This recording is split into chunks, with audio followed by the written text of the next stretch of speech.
colonialism to the present. Roger is an independent curator and academic based in Phnom Penh, and he's also a PhD candidate at the University of Melbourne, where he will write his thesis on contemporaneity and recent Cambodian art.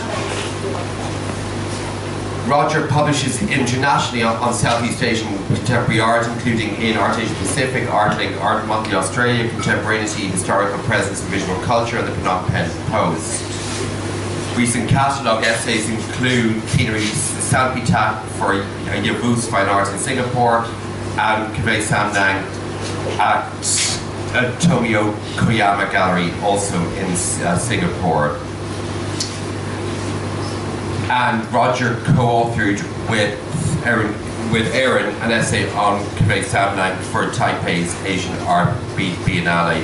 He has spoken at the Museum of Modern Art in New York and is currently working on curatorial projects in Cambodia, Australia, Singapore, Thailand, United Kingdom and Vietnam. Thank you.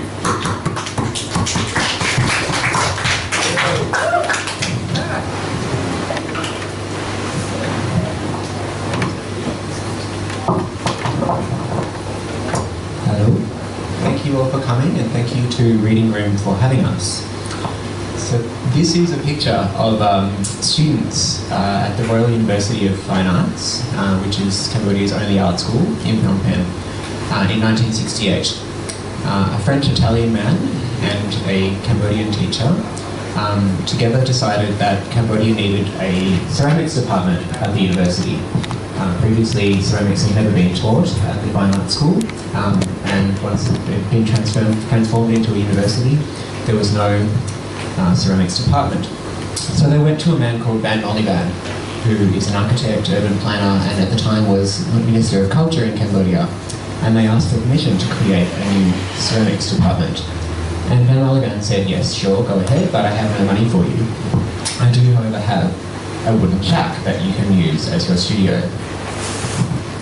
So what you're seeing here is the students actually building the ceramics department in terms of creating the room that it would be in before they could then go on to build the kiln and learn the skills needed to use that kiln. Here's another picture. As you can see, at that time, French was the official language of teaching. Fast forward a while. This is a photograph from earlier this year of the first analog photo printing lab in Phnom Penh that was open for the public to use, for artists, students, professional photographers, whoever, to go and use it. The first time that there's been such a thing since before the war in 1975. It was created by a French Cambodian named Mon Manol, with help from Lena, who you heard from earlier. So I thought I'd start with these two examples because I think they show us some differences and they show us some continuities. The differences are that, of course, that in the 1960s there was a man called Van Olivan in charge of the Ministry of Culture who very much understood and embraced the need for change, for innovation, for experimentation. But on the other hand, the continuity is that there's a certain spirit of DIY, do it yourself. There's a certain lack of reliance on official institutions or on top-down support or support from the government. This studio that you're looking at now was created, as far as I'm aware, completely with the private funding from Mon Manol, the French Cambodian. He spent his own money, he spent his own time, he brought over equipment in suitcases from France. So it's a different circumstance from the 1960s. So what I'm going to be talking about today is not contemporary art and not only Phnom Penh, but since I planned it, you just have to put up with that. I'm going to talk about various different factors that have affected the context or the possibilities for art and culture in Cambodia, not just in the contemporary period, but since colonisation. And by infrastructure, I don't just mean institutions, but all kind of material factors that influence and shape the nature and conditions for art. And I'm not going to present this in a chronological order. I'm going to kind of jump around a bit because I'm hoping that really my intention today is just to raise some questions for further consideration for those of you who are interested in thinking about Cambodian art, but also thinking about how to understand the development of art in general in the context of the nation state.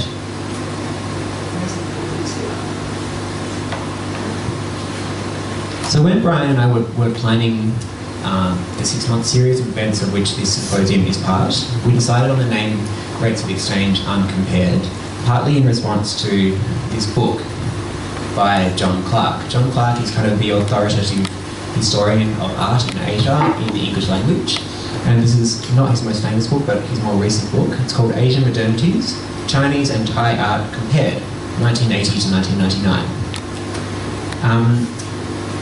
Comparing one of the biggest countries in the world with Thailand may seem somewhat arbitrary. Actually, it makes a lot of sense for John Clark's purpose, which is to establish a non-Western paradigm for thinking about art. But the notion of comparison as the lens with which to take this non-Western view is in fact a very Western lens. Comparison was invented in the humanities in the Western university context as you could perhaps say the defining kind of intellectual innovation of modernism. So now that we are in the contemporary period, trying to think about contemporary art or to think about the art of the past from our contemporary perspective, Brian and I thought that perhaps comparison was not the most productive way forward. So uncompared is not to say that you can't ever compare. Of course, we do that in conversation all the time, but rather it's to suggest that comparison is no longer the most productive mode of understanding. That's not just to say, for me, that's not just to say that we should take things on their own terms. Not just that we should just look at Cambodia as Cambodia and not think of it in a larger context. Of course, no nation exists in a vacuum, and all nations are in the larger context, but I think it's more productive to think in terms of a network of exchange rather than a comparison between two arbitrarily chosen points. So, what follows is not really an argument beyond that I've just given you. It's more raising a few different circumstances that I think deserve further consideration. There are a few things that hover in the background that I won't talk about specifically, but that I think are there throughout what I'm talking about. And many of them are not at all specific to Cambodia. They'll be the case here in Thailand, they're the case all over the world. Things like the fact that there are more male artists than female artists, and that male artists tend to get more opportunities than female artists. Things like the fact that the operations of the market, who buys what and for how much money, tend to be more influential than we usually acknowledge and tend to be fairly invisible. I'm going to start with a list of things that are missing from Cambodia, things that Cambodia does not have, just so that I can get that out of the way and then we can talk more positively. So in Cambodia today, there are almost no serious collectors of contemporary art, people who regularly buy art by living Cambodian artists. And of the few that there are, almost none of them are Cambodians. There is no museum or any other kind of institution in Cambodia that buys art by living artists in any systematic way. There is no government funding for the exhibition of art by living artists in Cambodia. There is only a very tiny number of texts relating to art and culture from the rest of the world that have been written in or translated to the Khmer language. And many studies of art in Cambodia have been written in languages other than Khmer by foreign researchers such as myself. And lastly, there is presently no publisher dedicated to art and culture in Cambodia.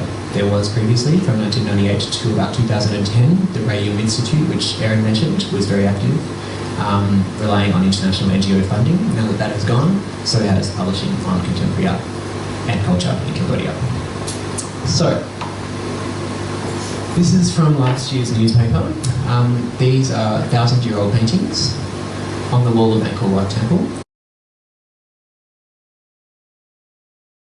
that have only just been kind of discovered with the aid of brand new technology. What you're looking at the top is the image seen with the camera or the naked eye, and below enhanced with this new technology. And technology is important in Cambodia at the moment.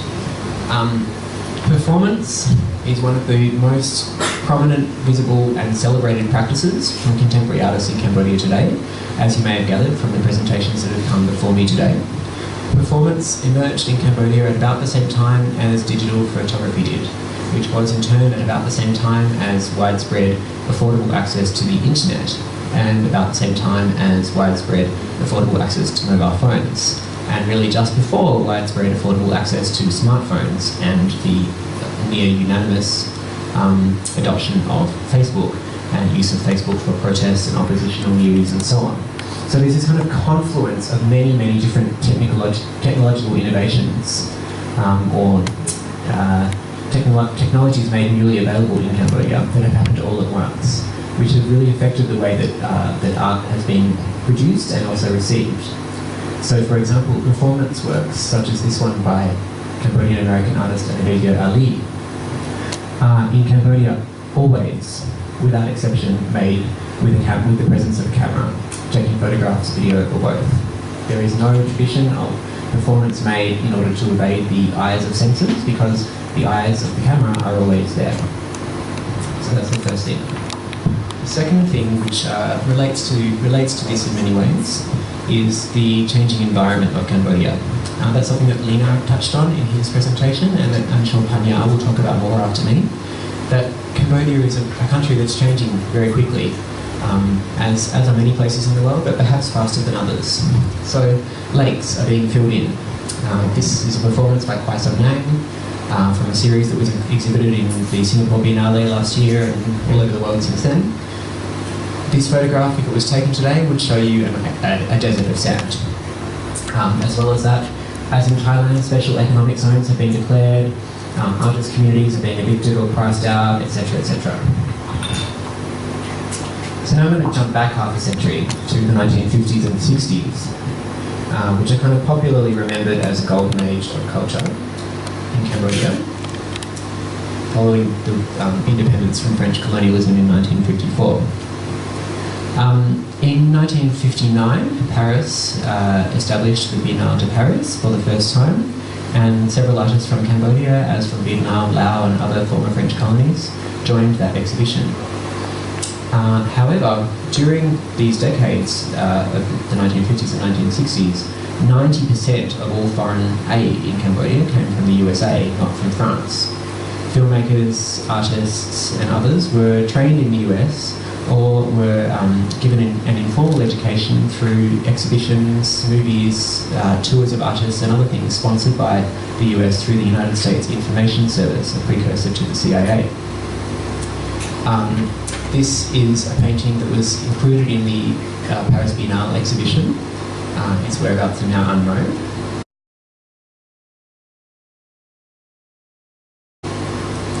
This is a painting from a book produced about an artist called Nhep Dum, who was, during the 1960s, the single most famous artist inside Cambodia, but by no means undisputed in his brilliance. In fact, he was at one side of a fairly bitter factional war between artists that were aligned with the palace and those that were oppositional to the palace. The reason I put this painting here is because it is from the only book that has been published that survives, recording the works of a single artist from the 1960s. Most of these paintings are dispersed around the country or internationally in private collections. Many of the artists that have spoken before me today, and many other art students and young artists in Cambodia today will know this painting and will know this artist, but almost no one will have ever seen one of his paintings in the flesh. Besides those paintings that were collected in this book, the whereabouts of the others is completely lost, and he's the only one whose paintings we can now study. Interestingly, the book that this picture comes from is available in the library of the art school in Phnom Penh.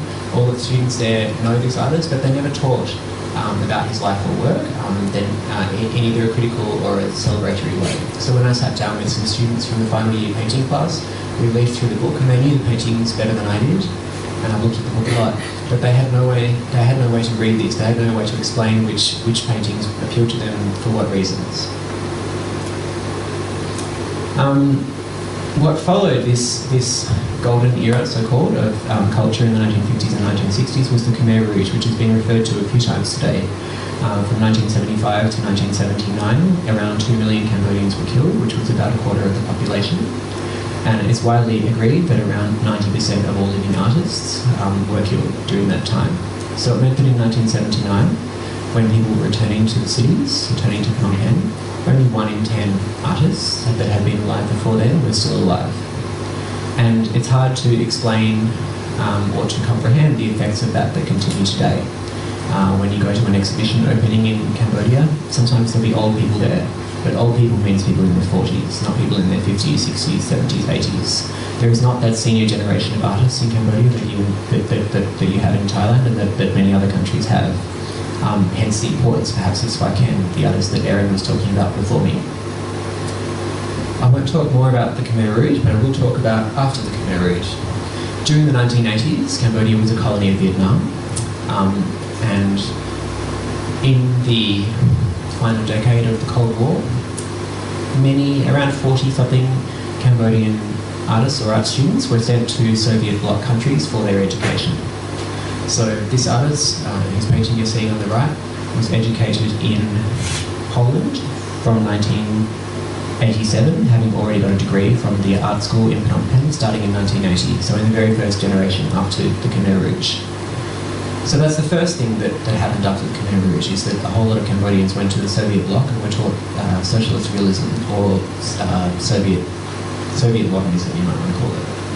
The other thing that happened was that a whole lot of NGOs, non-government organisations, took on the roles that might otherwise have been played by government in Cambodia.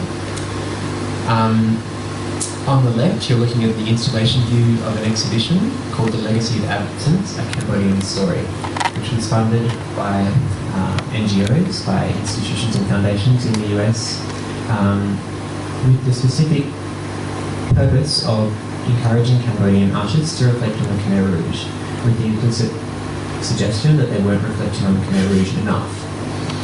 In the glass cabinet that you can see there in the front, that's not artwork, that's a document held by an organisation called DCCAM, which means the Documentation Centre of Cambodia. That's not an art centre, that's a centre that collects documents from the Khmer Rouge. They collect evidence of genocide, and that was exhibited in this context in a way that I think is fairly unique to Cambodia. Now,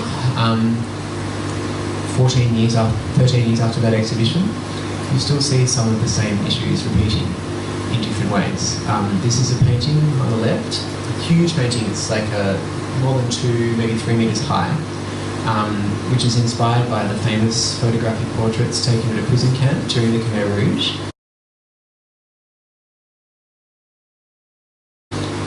But the artist was 22, 23 years old when he painted these. He never experienced the Khmer Rouge firsthand, of course. And what's interesting to me is that there seems to be no kind of critical reflection on the meaning of this image, this imagery, either for himself personally or for Cambodia more broadly. There's a little quote there that I put on the slide that he says, "Even though I was not born in the Khmer Rouge regime, I keep thinking about the images I've seen through documentaries." Why has he seen so many documentaries? Because in Cambodia there's a lot of funding to teach artists and art students about what happened during the Khmer Rouge. There's a feeling that there's not enough taught in the official education system, so there's a constant annual series of workshops that run, and many other sort of one-off events that are organised by NGOs or foreign-funded organisations to encourage artists to reflect on and make art about the Khmer Rouge in a way that they're not encouraged to reflect on or make art about many other possible topics. Going back in history again to the colonial period. As you I'm sure know, Cambodia was part of Indochine, the colony of France that also included present-day Vietnam and Laos. Around the same time, the French colonisers established art schools in the Beaux-Arts tradition in all 3 of those countries. In Vietnam and in Laos, students were taught so-called traditional techniques like lacquer, like paintings of the Ramayana stories, but they were also taught so-called modern or European techniques like drawing from life, like plein air or outdoor painting, landscape painting, and so on. In Cambodia, unlike in Vietnam and in Laos, such so-called modern or so-called European techniques were expressly forbidden. Artists were only permitted to create art in a way that was perceived to be so-called traditional or authentically Khmer.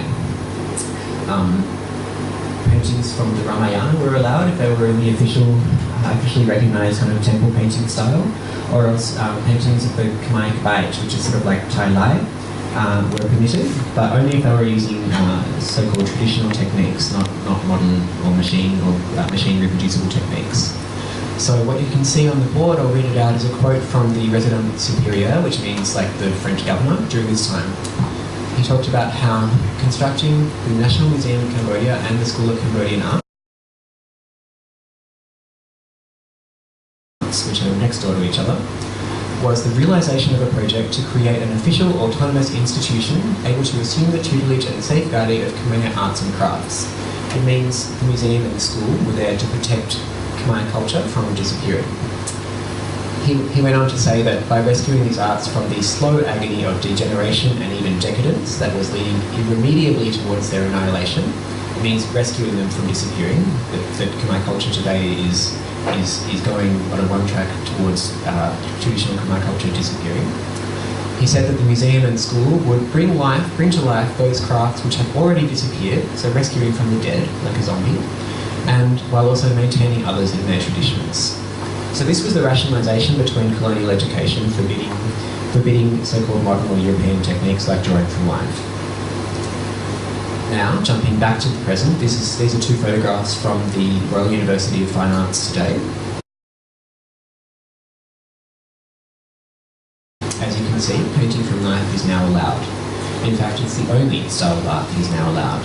Now, if a student in the painting department wants to paint a temple-style painting or wants to paint in Khmer Kabayat, which is like the Tai Lai, they will fail. If a student wants to paint an abstract painting, they will fail. If a student wants to make an experimental intermediate form, combining painting with sculpture, they will fail. If a student wants to use photography, they will also fail because they will not have ever been taught how to take a photograph. So that's a little bit of a sad story. I want to end with a few more positive things about the infrastructure or context for arts in Cambodia that are, all three of which are more contemporary. These are about things that are happening right now that I think give us reason to be hopeful. First one is not about Phnom Penh.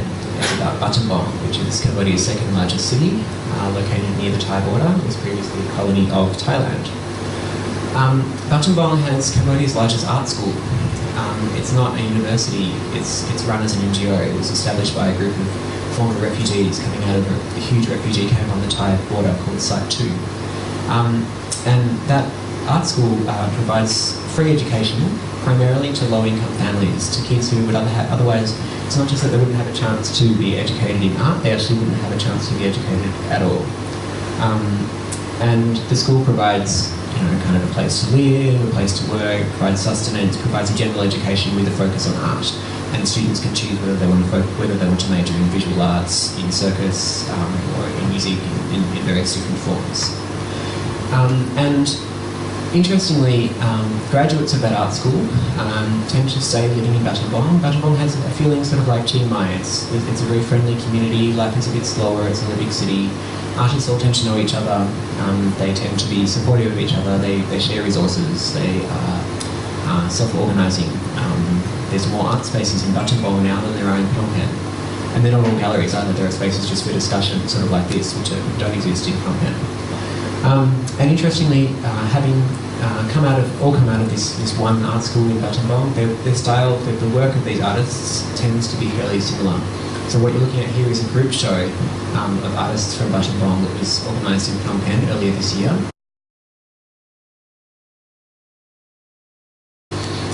Different artists of different generations. The sculpture in the foreground on the left is by one of the founders of the school, so he's in his mid-40s.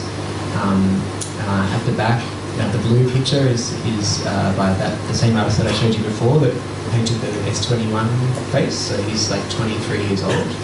And then the two on the right are in their kind of late 20s. So you've got a cross-section of generations here, but you can see that there's a certain stylistic similarity in terms of the use of expressive realism and the use of paint. Another thing that happens in Battambang is a thing called live painting, which is something that's it's being taught in the art school there, particularly by one French Khmer artist who maybe introduced the style. But since then, the phenomenon that is called live painting has changed and transformed quite a lot. There are now regularly events, live painting events in Battambang that are organised autonomously by a group of artists there with zero funding, with zero institutional support. The purpose of these events is to try and introduce art to so-called ordinary people, by which they mean people who aren't art world people, people who aren't familiar with galleries, people who maybe don't know about the art spaces, and especially people who are from a lower socio-economic background, people who are sellers in the market, this kind of thing.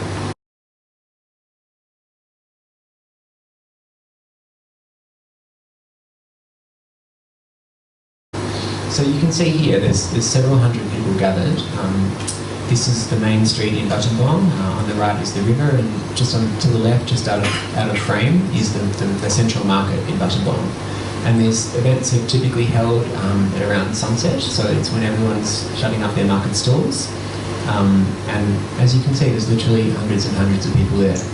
And the event takes about 15-20 minutes. It's very theatrical. It's not like watching somebody make a painting. It's like watching somebody throw paint at the canvas. One artist, I'll go back, you can see, one artist uses his hair to move the paint around the canvas. There are others who do tricky things like paint upside down and then switch it around so that you get this big reveal of what is the image and so on. So this is something that has been happening for several years in Battambang and evolving over that time. There are now other kinds of performances that often get integrated into these live painting events. And it's something very unique to that, to the artists from that city that doesn't really exist in Phnom Penh. Another thing that I think is a reason for hope, other than Battambang, is that in Cambodia today, the primary producers of and audiences for contemporary art are people from lower socio-economic groups, not the middle class. What we're looking at here is an artwork by a student at Soso Art Projects, which is the artist-run space that Lena was talking about briefly before in the White Building in Phnom Penh. These are portraits of people who live and work in the White Building, taken with a camera that he was just learning how to use, thanks to Lena's instruction. And he decided he wanted to put this out in the community rather than inside the art space itself. So this is pasted on the wall, like in the public kind of shared stairway outside that several dozen apartments all use the same stairs. And what happened was that as people went past, they admired the pictures, and if they were in the picture, they would take it off the wall and take it home with them. So it's kind of photography come ethnography, come kind of social practice or something. And obviously all the people who are in these images are what Battambang artists would call ordinary people, meaning not art world people and not rich people. But also the person who took these photographs also is coming from a place of loving art, not a place of wanting to buy it to make a profit. That's the same in Battambang, and it's also the same in the Royal University of Fine Arts too. Most of the students there come from relatively poor backgrounds of farmers or small business people. Similarly, the Dance Academy, My Arts Ensemble, now has regular classes for people in the nearby village. They spend $10 a month, which for many of them is like 10% of their monthly income. And according to the teachers there, this has been the case for decades, that artists and dancers and performers tend to come from lower socioeconomic groups because whilst the income that's on offer may not be high, it is at least regular. So that's another thing that I think is unusual about Cambodia and a reason for hope. This is just another image from Soso Art Projects, a sculpture that was made by collecting donations from people who live in the White Building community. Whatever trash people wanted to give them was incorporated into this sculpture.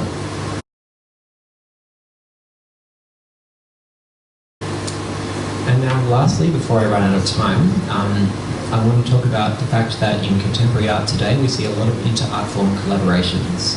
In fact, I think we can trace this back several decades, but I'll just focus on examples from today. So this is from a dance performed in Phnom Penh earlier this year, but premiered in New York last year, called Bend in the River, choreographed by Sopilim Ching Shapiro, who's Cambodia's foremost choreographer. These dancers are holding props that, it's a crocodile, you can't figure that out, and it's also a sculpture made by Sophia Pig. who's Cambodia's best known and most financially successful artist today. The stage design was also made by an artist, Phnom, who went to the Royal University of Fine Arts, was about my age. The costumes were made by a Cambodian fashion designer, also based in Phnom Penh. So this is a very collaborative inter-art form performance, which was also attended by artists of all different kinds, filmmakers, writers, and so on.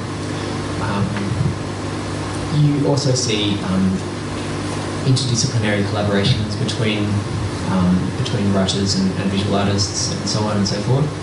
In Panya's presentation that will follow, you'll see that there's also a certain, it doesn't matter whether you call something art or not, Panya's practice as an architect or as an urban researcher shares certain commonalities with many of the art projects that you've heard about earlier. So I'm going to finish with, I'm just going to play a little bit of an excerpt from a dance video made by Kwaisan Nang, who's a visual artist, and Nyai Raji, who's a dancer. And this video hasn't been seen anywhere before, so you are the first people to see it. He's dancing in another lake that has been filled in with sand. And I'm going to play that in the background while you can ask whatever questions you'd like. Any questions?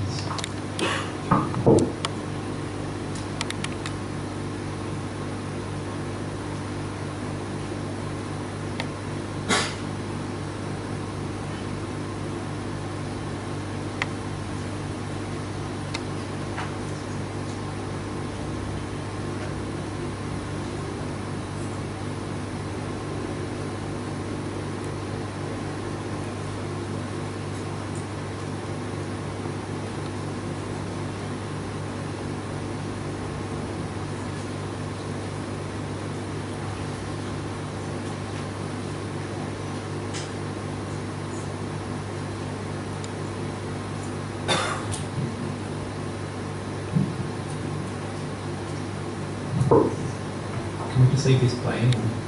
Oh, do you want to actually, you can look and speak at the same time. I think it would be difficult, but does anybody have any questions? I think this is going to catch your attention. No,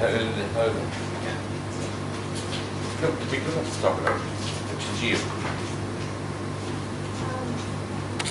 What is the difference between, the perception of contemporary art of Cambodia within the country before and after season of Cambodia in Europe?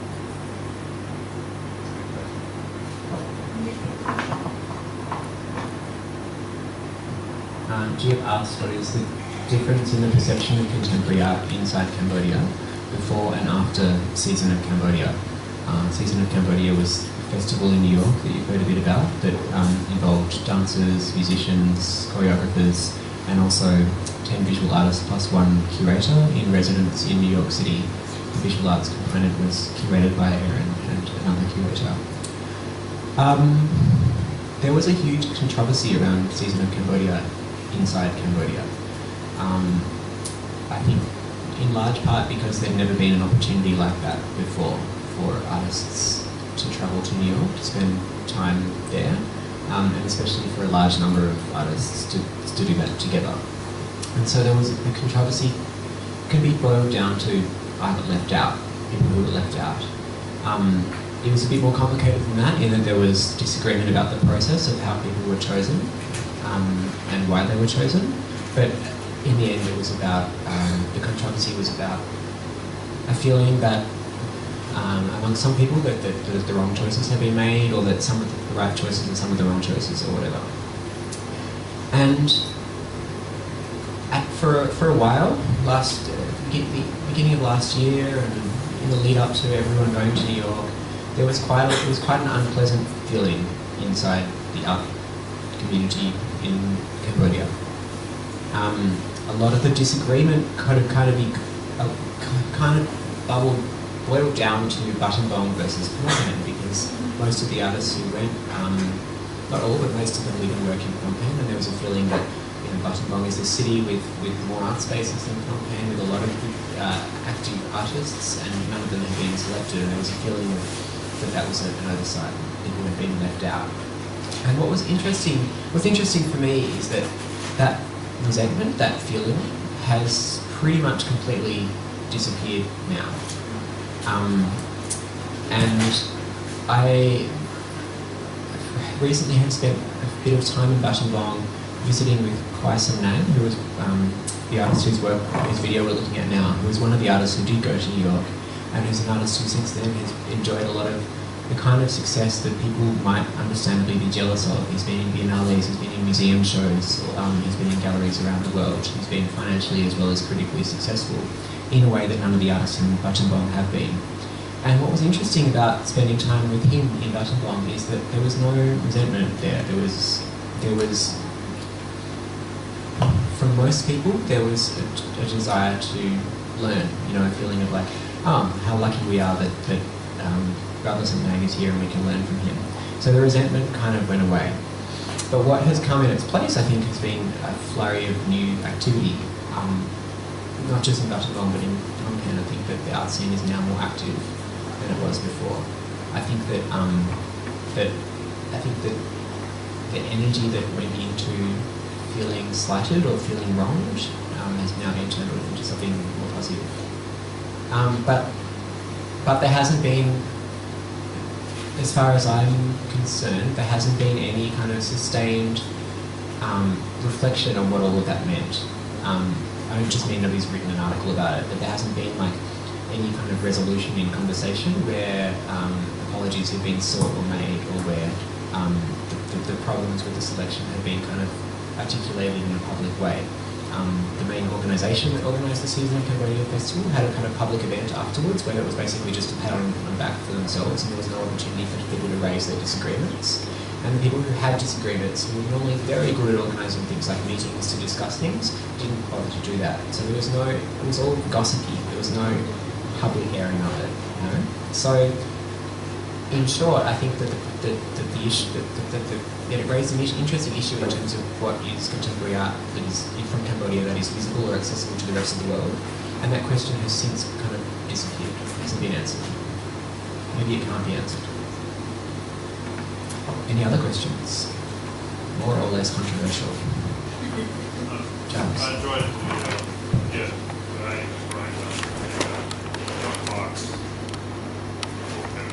How the two together, like China and Thailand, while it's essential, sort of read, the two don't really work together in that way. It's, any further thoughts on that? I mean, there's just two very different histories there. Giles is asking more about starting from the John Clark book, the art historian who compared China and Thailand, and Giles is pointing out that the two don't really go together because they're such different histories, which I think is very true. Interestingly, that if you read the book, which is not a particularly easy task, but if you struggle through the book, what you find is that in fact he very much recognises that both China and Thailand are places that are very internationally networked, that have very distinct and different histories, that are both histories that are embedded in their regions. The problem for me, or the frustration for me, is that he comes to that recognition through the old European modernist device of comparing two things to try and understand each of them better. And I think that if our starting point is we wake up every day, we know that we live in a world that is networked in many different meanings of the word network. And I think if we start from trying to understand our place in that network, rather than trying to understand one thing in relation to another, we'll get a lot further, a lot faster. Questions? More input on just how certain artists are in there as well. How it's built up.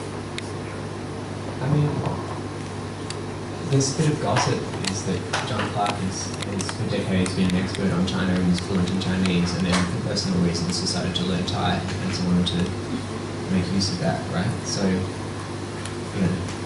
it's fine. Anything else? I really thought this was through, but I'm kind of curious about your thoughts around how contemporary art is perhaps synonymous with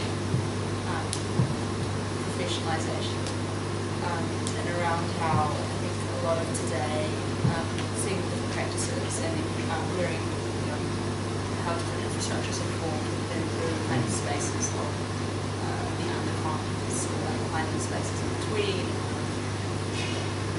artists taking the initiative to actually build history or to actually build representation on their own terms. So I was kind of curious around maybe speculate on how this kind of encroachment of the contemporary through professionalisation and through the global will affect the way contemporary art is really understood. Any comment?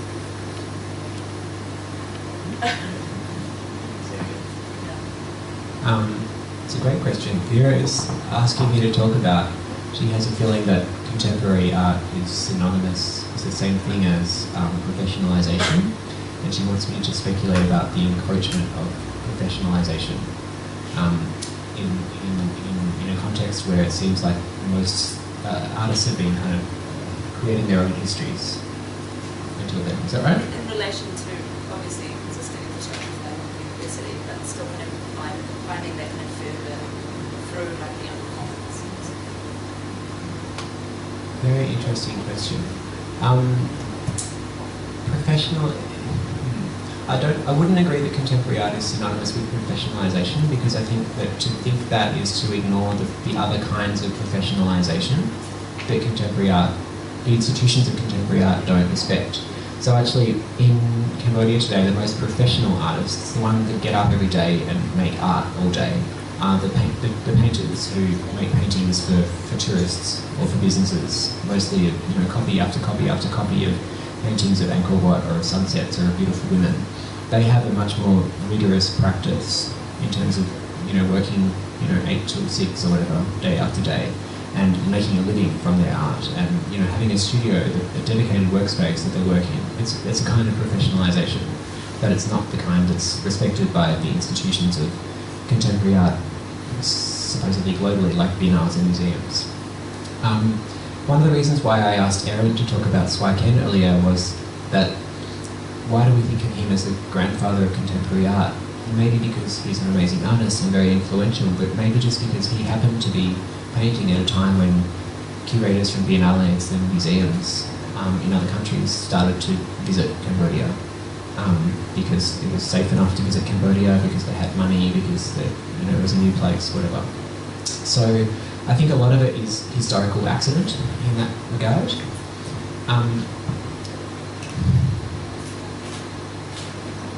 I also think that artists in Cambodia as elsewhere make their own histories, create their own spaces with no resources, do things just because nobody else is doing them. And maybe that's particularly pronounced in Cambodia because of the limitations of the art university that I talked about a bit briefly. But I think that's the case everywhere.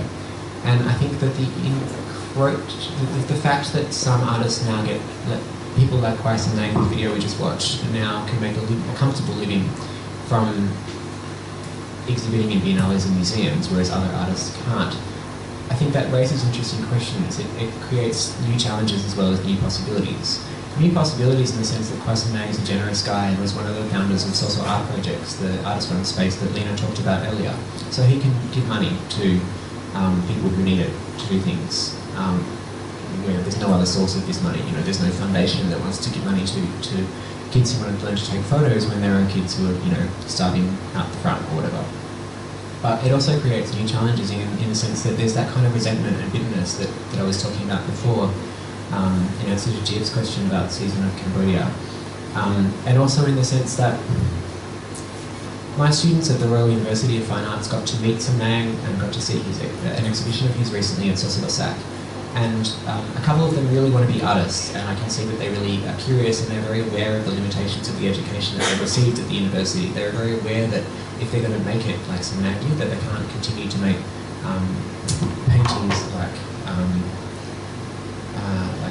showed before. But they have no idea how to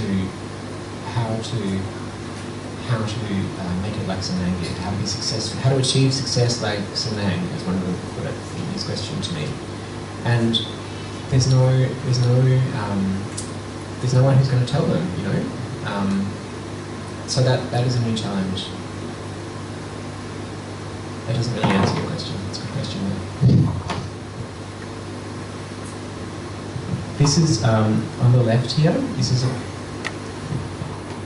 a portrait of a Cambodian soldier returning to his village after service, defending the temple of Pravihan, or Pravihan as they call it in Cambodia. The reason why this student was painting this disgusting nationalist propaganda was because his teacher had told him that he must. The source image for this painting, I forgot to say before that students in the fine arts school all, without exception, paint from photographs or from kind of collages of different photographs. The source photograph that this painting of a Khmer soldier comes from is a photograph of a Thai soldier returning from Pravihan. But he couldn't find a good photo of the Khmer soldier, so he used this and he just changed the uniform a bit. And now this painting has been finished, and so now it is the property of the school, which means the property of the Ministry of Culture, which means it is now available to be given as a gift to visiting dignitaries. So it is literally just the production of propaganda, exactly as happened during the 1980s, during the colonisation by Vietnam, and exactly as happened during the Khmer Rouge as well, with people like the famous painter Van Mat, who survived the regime by painting portraits of Pol Pot. It's exactly the same thing. What you're looking at on the right is a photograph of a painting from a couple of different photographs of old paintings by former students at the university. So it's a painting of a photograph of a painting of a photograph. Yeah. I put these two in here because they're kind of extreme examples of the limitations of the education system, but also because these are amongst the brightest students in the class. Not the most talented painters, but the most talented thinkers, the most critical thinkers, the most aware of the world and the most hungry to learn about the world and to try and express what they're learning about the world in their art, which to me is what contemporary art is. And they were so excited to meet Kwai Sam Lang, and they were so excited to see his exhibition, but they have no idea how to continue their learning now that they're finished with the art school.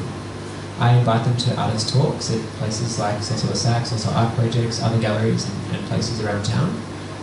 Luckily now that there are spaces like Sosua Sax and Sosua art projects that were actually founded by Cambodians, talks now happen in Khmer. That's not the case in all institutions, so that's a good thing. They can go to these talks, but that's like once every week, once every 2 weeks, once a month or something. Aside from that, what can they do to continue their learning? How can they continue to develop as artists so that they can, in the student on the left's words, achieve success like some men? I don't know. Okay, Sarah?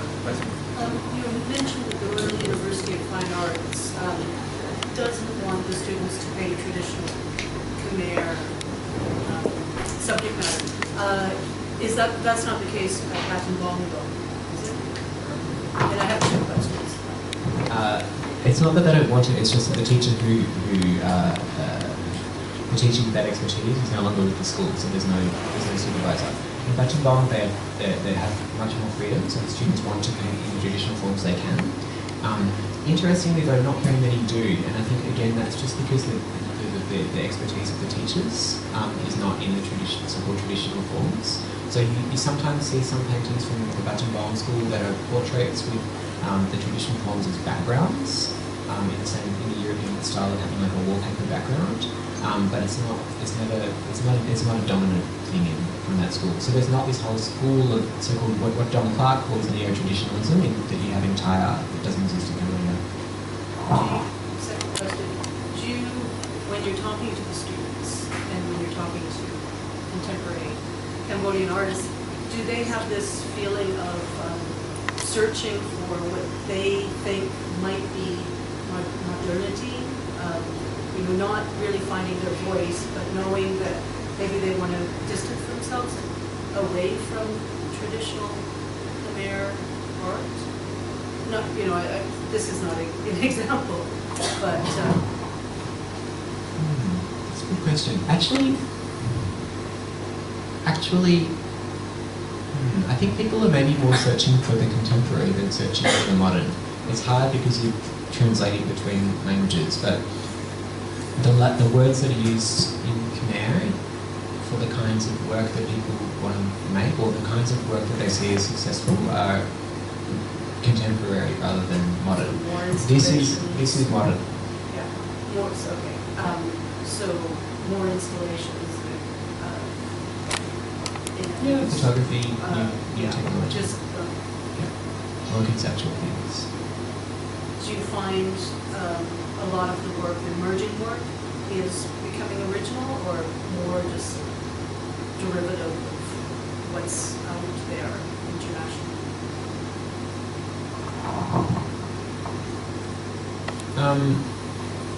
Where am I? This is these works that I showed at the end from the young students. It's also art projects are emerging in the sense that these are amongst the first artworks that these students have ever exhibited. And these students are how old is this guy? A teenager, right? 22, 23. Yeah. So it's very much emerging. And I mean, you can see in this, and especially in this sculpture made with donated objects, you can see huge parallels between so-called social practice and the work of people in Chiang Mai and so on and so forth. But these artists are generally completely unaware of that. Yeah. So it's not derivative in that sense. And then even the paintings in the art school, they're derivative of what's taught to them by their teachers and what they can learn from looking at pictures in books. They're not derivative from reading books or being taught the history of art. Yeah, and these are original as well in their own special way. So there's no rules, it's just what the teacher brings to school. And who funds Art and Bong School? It's an NGO, a non-governmental organisation. It's called Far Pemlu Silapat, which means the brightness of art, and it's funded by from international sources. And as I said, it provides not just education but like housing and welfare. Yeah. And then the Royal University is government. Yeah, it's part of the Ministry of Culture and Fine Arts, and you have to pay as a student. You pay a small fee as well.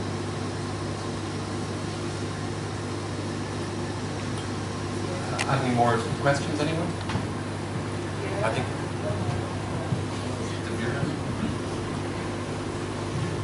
Yes or no? No questions. Okay, then thank you again. Excellent. This is Sarah Panya, who is a freelance architect and urban researcher based in Phnom Penh. And he's going to look at the history of urban forms in Phnom Penh, and also introduces to the online journal Lahore, I think I pronounced it wrong, which is a journal that aims to develop critical discourses and creative thinking about architecture, urbanism and design in Cambodia. Just a brief background. Panya holds a Bachelor of Architecture and Urbanism from the Royal University of Fine Arts in Phnom Penh. In 2012, he was awarded a 6-month grant from the Asian Cultural Council to live and study in New York City. While there, he undertook a 6-month internship at the offices of Stephen Harris Architects and also audited courses in the School of Constructed Environments at Parsons, the New School for Design. In 2010, actually I didn't know, Panya is actually the founder of the architectural journal, Lahore, which focuses on architecture, urbanism and design, as I said, in Cambodia. He's worked for national and international NGOs, such as the Molly Band Project, Khmer Architecture Tours, and Samakum Tree. I don't know what that means. He also worked as an architect at Architect Group in Phnom Penh, and most recently he started the group, a project titled Phnom Penh Visions, to foster discussion around new urban ideas for Phnom Penh. Okay, sounds fantastic.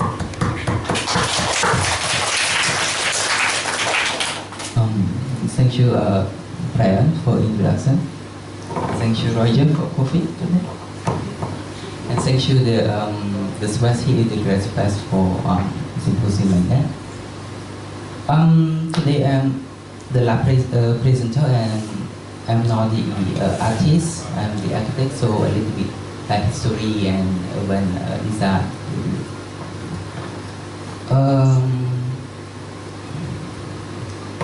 First of all, I will talk two of my work. The first one is the genealogy of urban form that focus on the urban development inside Phnom City. And the second one is talking about one of my work that I just do exhibition last year in our city festival.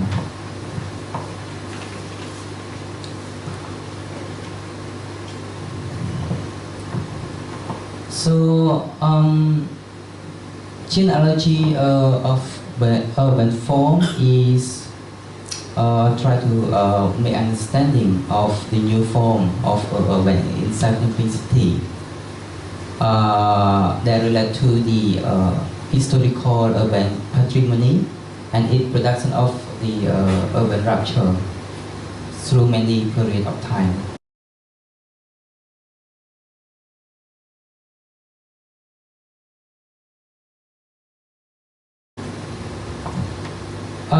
And this research is my continued research from what I studied in Penh in New York City about the urban form of the city. And when I come back to Cambodia, 2012, I start this project, this research again.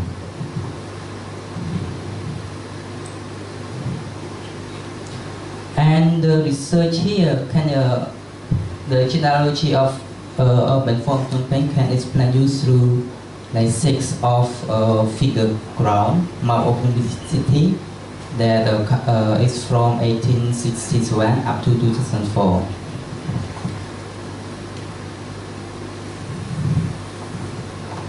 A little bit, I had some a little bit problem with the image at the left side that you can see a little bit like light color that you hard to see.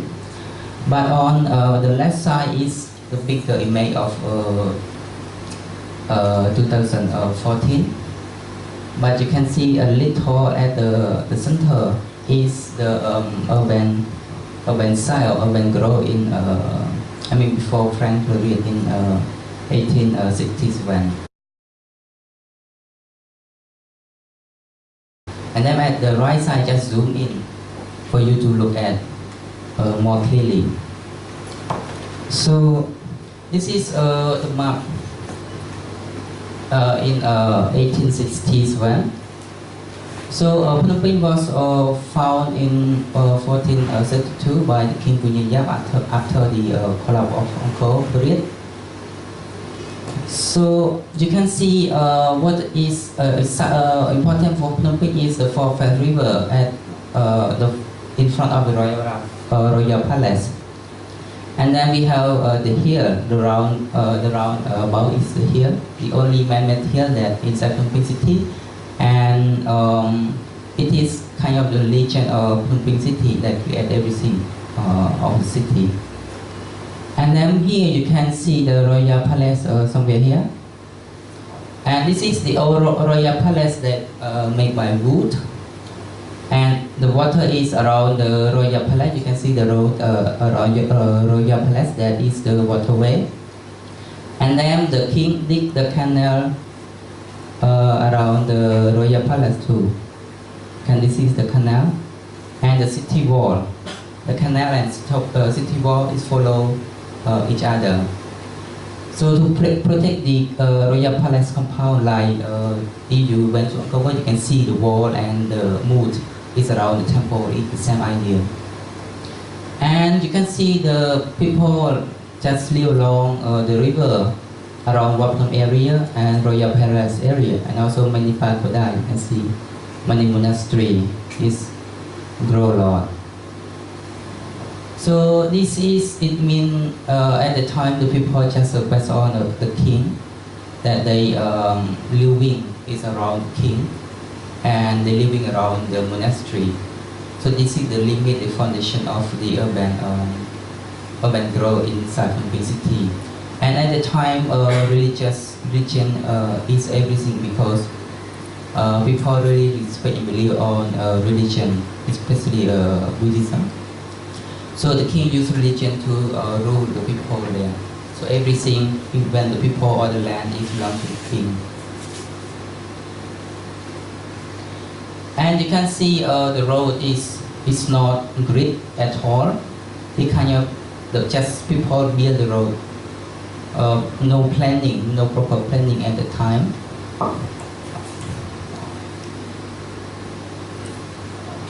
And this is one photo. I don't know about the later, but it's so like in around 1800 something like that. It's so the situation of the people live along the river and in front of Royal Palace. And you can see this is the stupa on top of Wat Phnom area. So you can see the people at the time is using a bamboo and wooden house with a thatch roof for living, and it's no planning at all. They just build what they where they can build.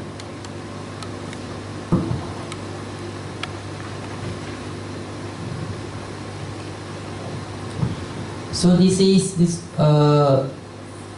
the figure ground from 1868 to 1886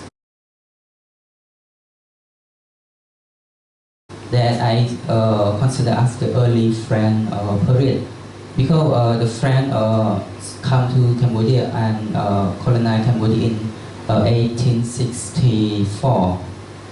So this is, you can see the figure ground map of Phnom Penh.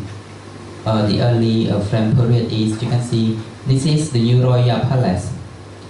Because the old of Royal Palace was destroyed in 1820, and this new Royal Palace built at the same time of demolition the former in 1820. But the new Royal Palace, they use mortar and brick to build the building, and this building is continue up until now. So the question is, when was the Royal Palace in Phnom Penh first built? It's built in 1820, and that built by French architects. It's not Cambodian, but French architect built for Cambodian people.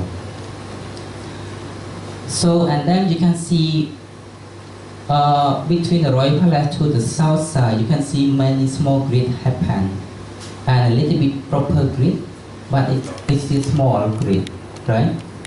So this is, it means many residential area there, and many wooden and bamboo houses happen in this area. And in the middle, you can see many big block. This means this area is many big building, like market, like storage. It's happened from the Royal Palace up until around Wat Phnom area. And you can see here is like rice field around this area, to the south or to the north of Phnom Penh city. And you can see to the west area here, just a little bit far away from Royal Palace, is all swampy area. Then you can see big lake, water, canal, is all swampy area and water. So if you talk about the topography of Phnom Penh city, the road that on the bank of the river here is the highest road of the city, and that is it is 12 meters above the sea level, and down is down to the west side of Phnom Penh city. It's until like 5 meters in some point. And the urban grow and the people just live along the river like before.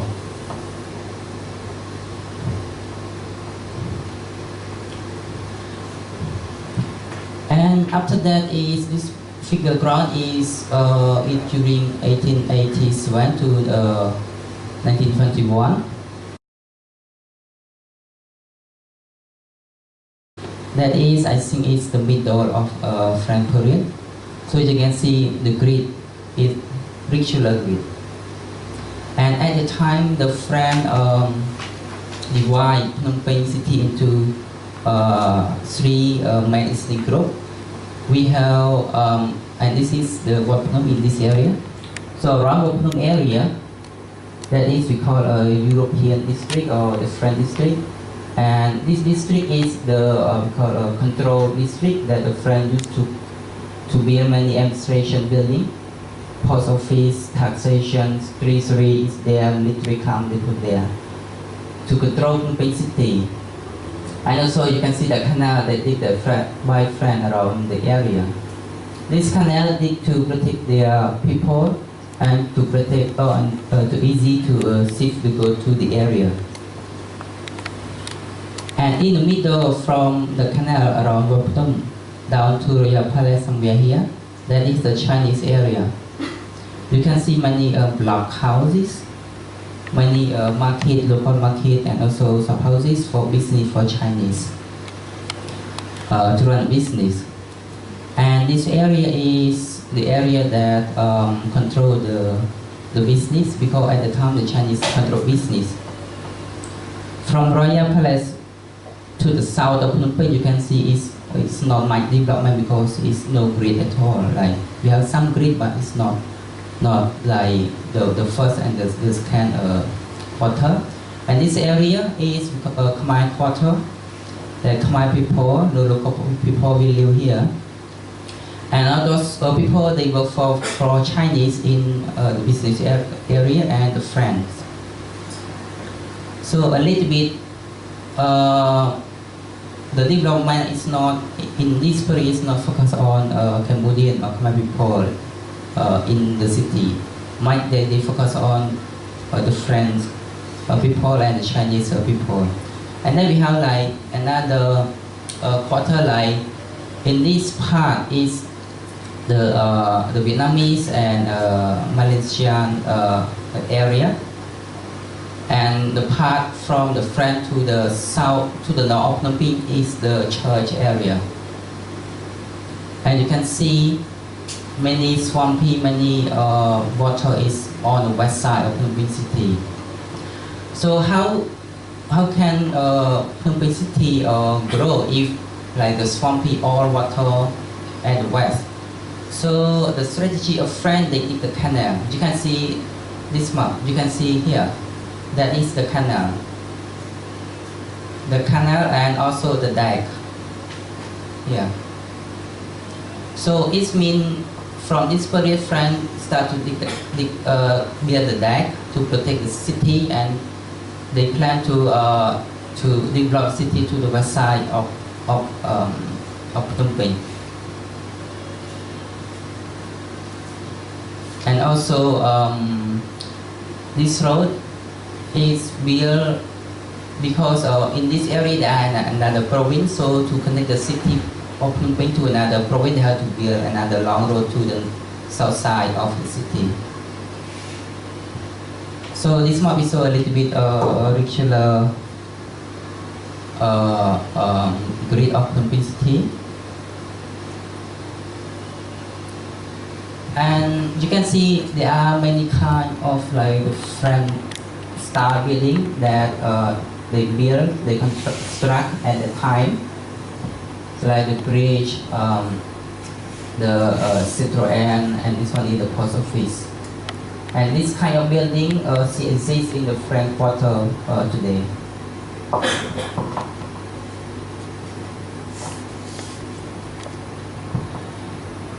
And this figure ground is from 1922 to 1953, and this is the last French period. And you can see the urban growth is focused on the residential because you can see many small grids happen inside the dike, and this is the dike, the dike, the dike that protect the city. So everything is happened inside the dike here. So this is the train line, the train station that built in 1927. So this station is one is to Saint-Louis, to the sea and one to the border of Thailand. So it means at the time, beside the French using the waterway in front of Royal Palace to do the trek, they find another way and easy to go to the sea to kind of do a business or easy to transport the item to another city. And also to the Thailand, they have do the trade with the Thailand too. And you can see inside here, inside the deck, there are like two big legs. This is we call Bangkok leg, and this is we call Bang Trabai leg. Inside the deck, the reason that the French keep these two big legs because it as the reservoir for flooding inside the deck. If the water go to inside the deck, so the water will go to these two big legs. So it keeps the city from flooding. And you can see urban growth, urban development is the same. There are many grid like business grid inside the Chinese area. Residential grid to the south side of Phnom Penh, and little bit public building to the south side of to the north side of Phnom Penh. And you can see the people just live along the river. It means this river is really important for their life. Easy to run a business and easy to access to some infrastructure.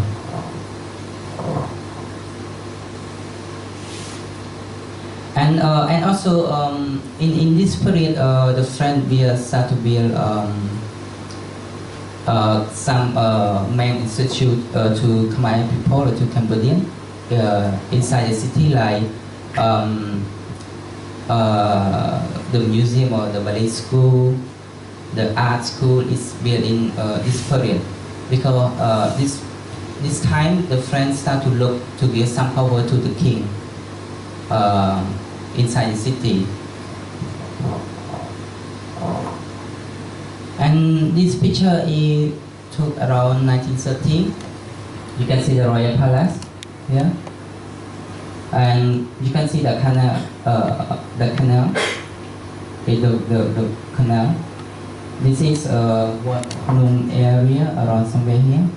Train station, the lake, Bangkok lake, and the lake is around the perimeter of the city. And you can see it's all is swampy area and water to the west side of Phnom Penh.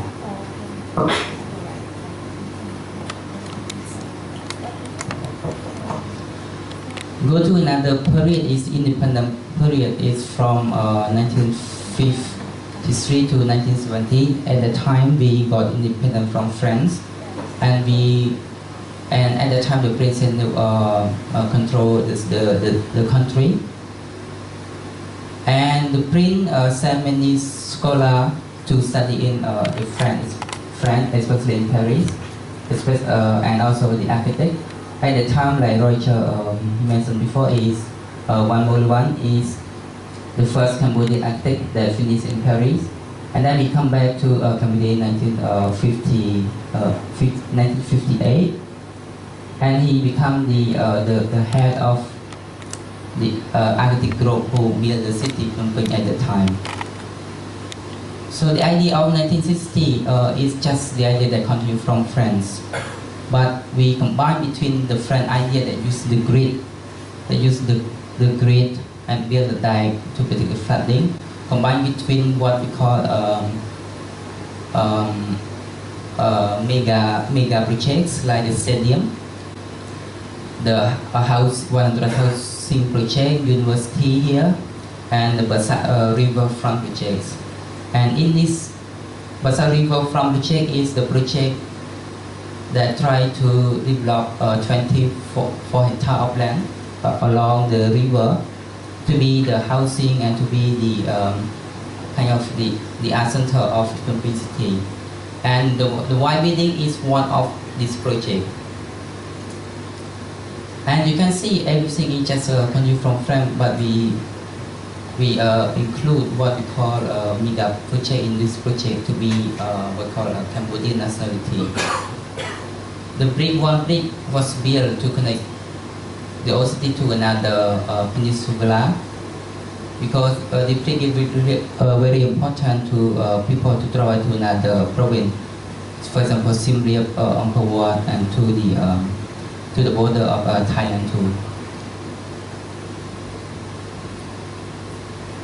And you can see this is the lake as a reservoir, the lake. And beside that, there are two big lakes outside the lake.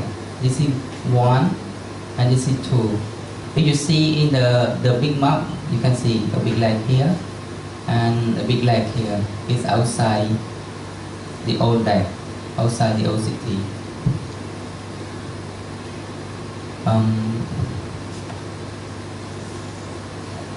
And this is the diagram that I just want to show about 1960 urban form. You can see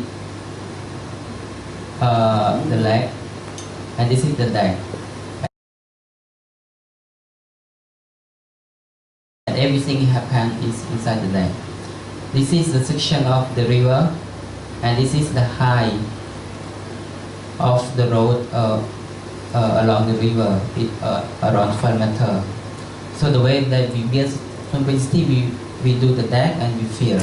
We do another deck and fill to build up the building on top. And in 1962, you can see many kind of modernism of Cambodian. You can see a lot of this kind of building at the time.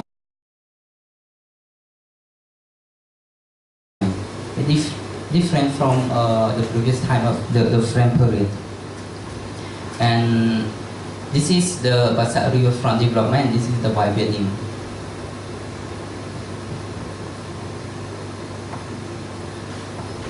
In 1970, when Lionel overthrown the Prince Sihanouk, Cambodia went to the war, and after that, in 1975, Phnom Penh was occupied by the Khmer Rouge.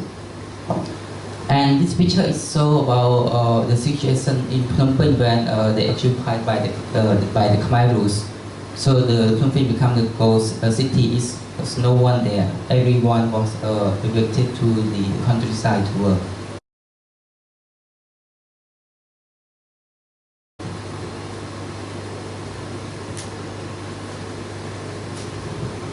After the Khmer Rouge in 1979 until now, you can see Phnom Penh is become bigger.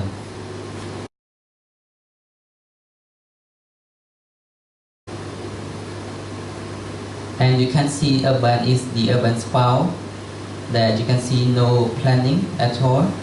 You can see this is the former old city, and then just the city just grow everywhere.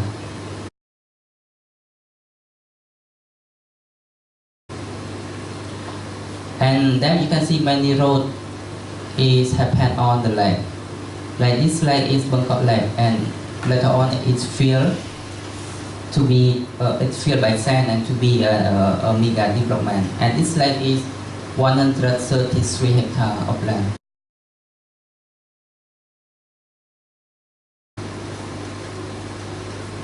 And this one we call Diamond Island.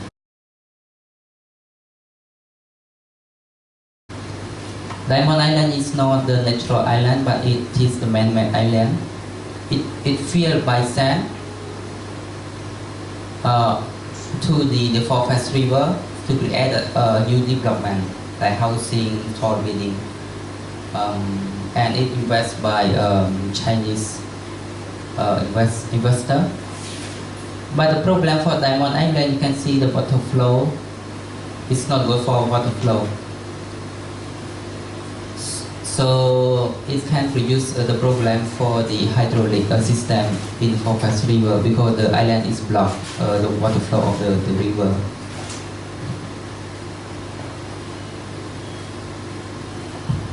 And here you can see many rice field was become the housing.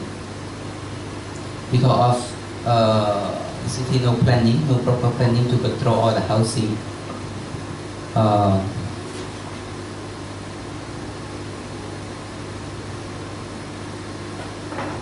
So this is the picture that you can see many tall building rise up.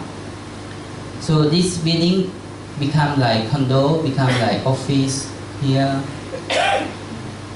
The development inside Phnom Penh nowadays is inside the old city. So the way that they do this, they destroy or they demolish the old one and they build a new one as the condo, as the office building.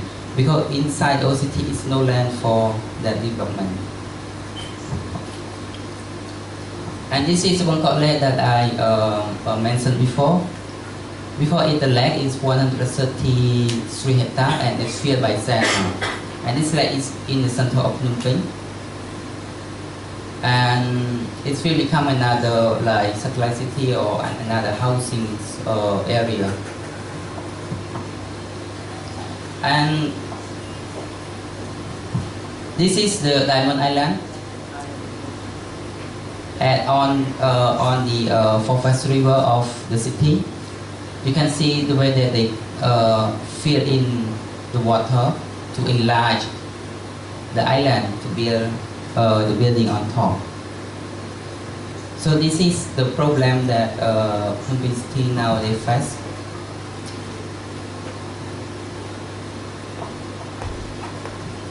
So in conclusion, for my genealogy is we divide to 4 periods.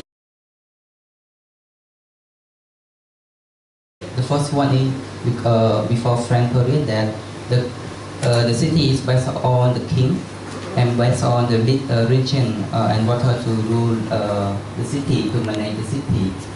And in the Frank colonial period, from 1863 to 1953, that is the city was adopt the system of France or the system of Paris, like the grid, the monumental building, the deck inside the city. And also the French divide people inside Phnom Penh city and also divide the society inside the city too. And the third one is independent period, that in 1953 to 1970, or we call like modern architecture in Cambodia, that we combine between the French idea and the idea of Cambodian people to build up the city. After that is the post-Khmer rule from 1979 until now. The city is based on the private more than what we call the public. The land, the water as the rivers were filled in to build a mega purchase.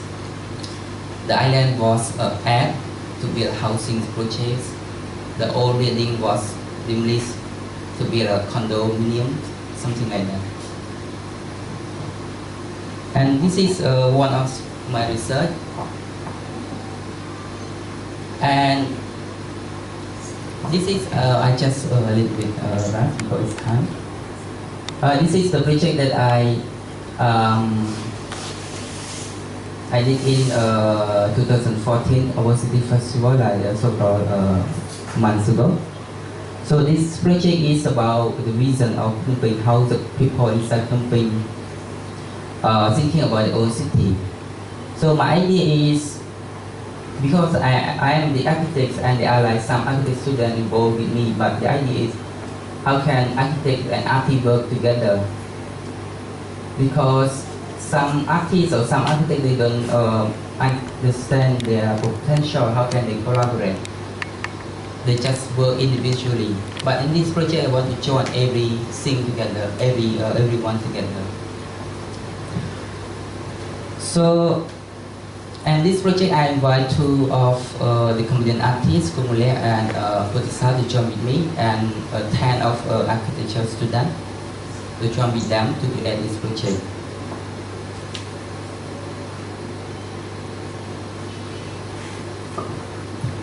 So,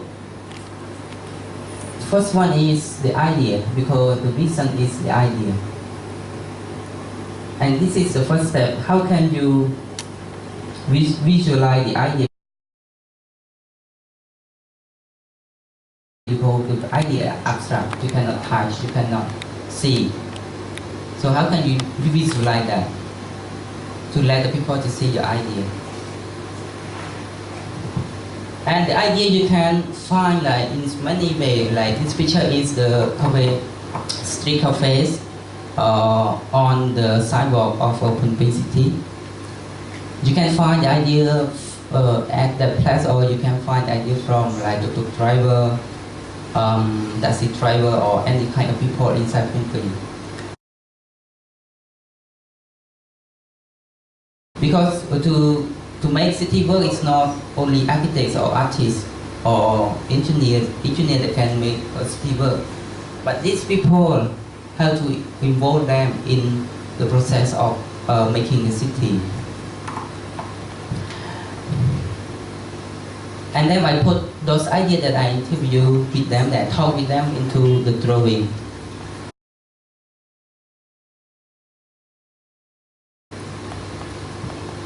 When you put into the drawing, I mean, people can see that idea. And one drawing, people can explain like,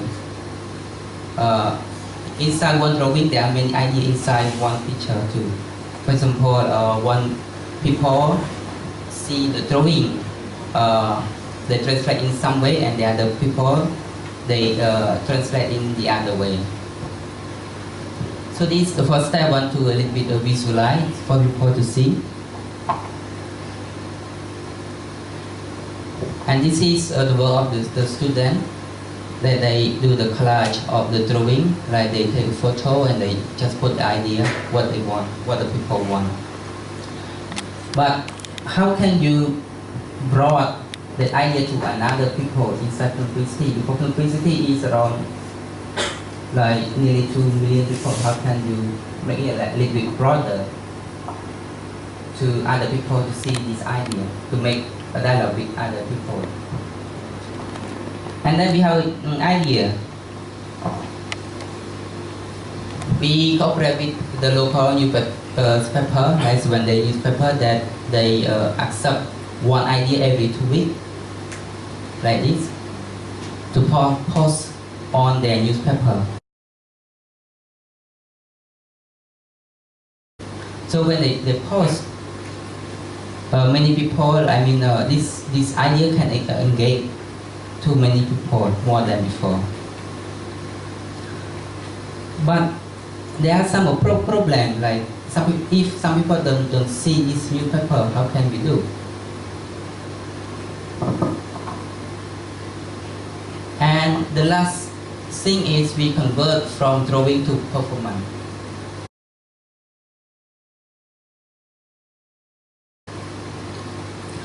So this performance, I do exhibitions in our city festival. There is the collaboration between Lum Hall, it's the architecture channel, and the event, the city festival directly.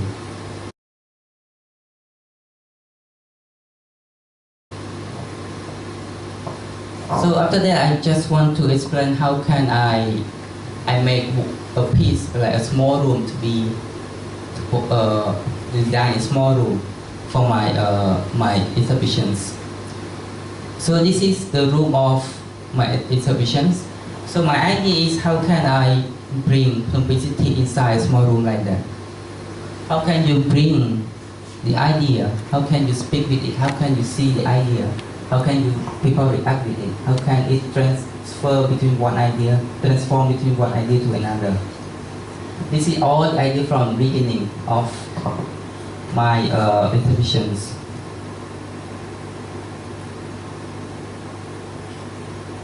And then I have the idea of using the water, the shape of the Forest river, and the shape of the dike, the old dike of the city, to use the sticker to build it inside the room.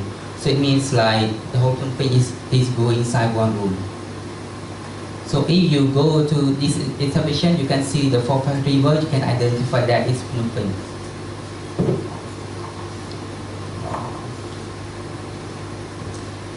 And then we have some like 40 or 50 drawing that the student do on the wall here. I put on the wall.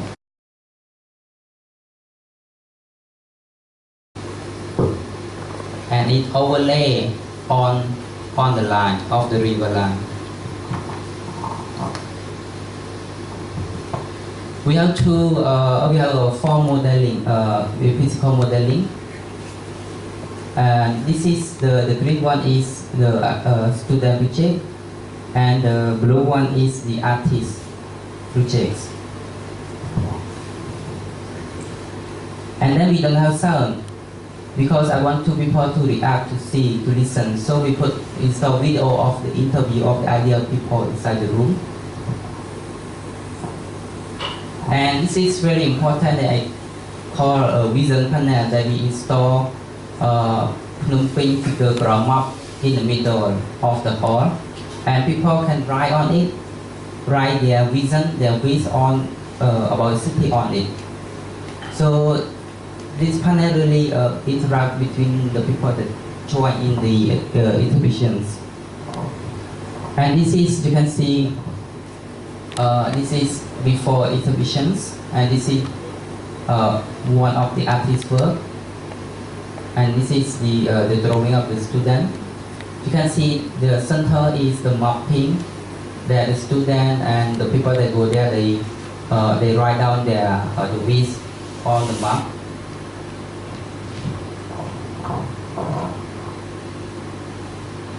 And after finish, you can see this is the wish or the vision of the people inside Phnom Penh. They wrote all on the map.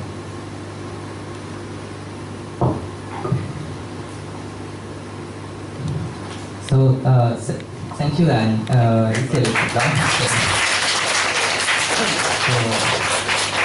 Okay, any questions? Excellent presentation, like all of them. Any questions, anyone? What's your opinion of urban planning in Bangkok? Like person. I think urban planning in Bangkok is focused on kind of mall. It's more like shopping mall. It's more like commercial.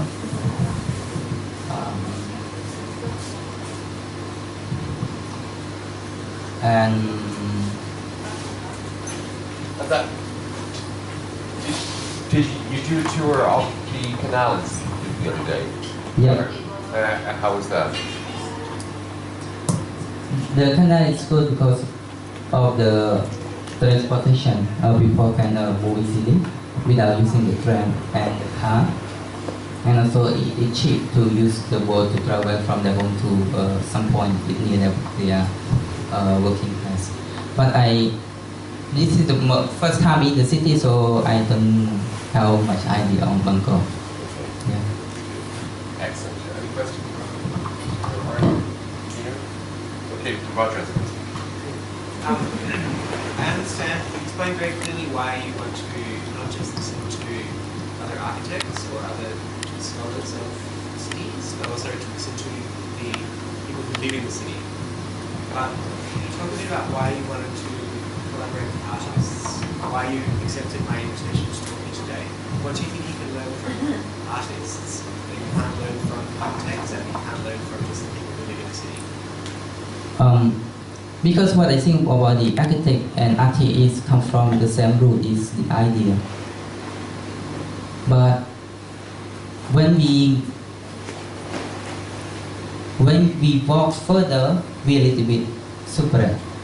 Because architect is about the idea and put on what is we call reality. You have to build, how to involve in like technical work or technical work. You have involved in like how to build a building, how to make it work. But the artist is about the idea, the conceptual, how to interpret or transform one idea to another, how to connect between the one people and the other people. So I just want to learn more about how the artists work, how what is the artist thinking, how the artist change the city from in term of artist perspective. I'm curious, you had experience then of, you attended classes at Parsons in New York. What was the comparison between the teaching methods in New York and teaching methods in Phnom Penh, Cambodia? In New York is with open idea.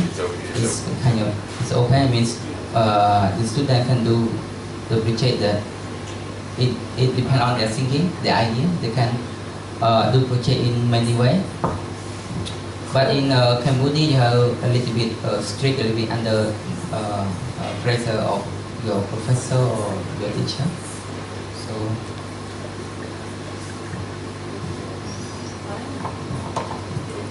What were some of the writings? What were some of the wants or the wishes, the dreams for the Phnom city? What were things that repeated themselves over and over that people wrote? Most of them is about the public space and the water, and other is about the heritage building, like the French colonial building, the wooden houses that it was replaced to be another new building. So I mean, just public space and the water. They wanted, what specifically did they say? I don't remember like the same time, but some people also writing about the dam, like in another province in Hong Kong. It's another province near to Thailand that the government want to build the dam for the electricity. So they don't want the government to build that, and so they want to sign that. Sir, have you done a similar study of any of the other cities in Cambodia, like Sihanouk or Battambang? No, I just focus on Phnom Penh first. But they were all built in a similar way, weren't they? They will. They're all I mean, great. the history of building from for the other province is the same as Phnom Penh. It's Greek. It's along the river. Okay. It's kind of the French system, like That's boulevard, something like that. Any other questions, anyone? Okay then, thank you. Excellent day. Thanks to all the speakers and everybody who came. Brilliant. Thank you.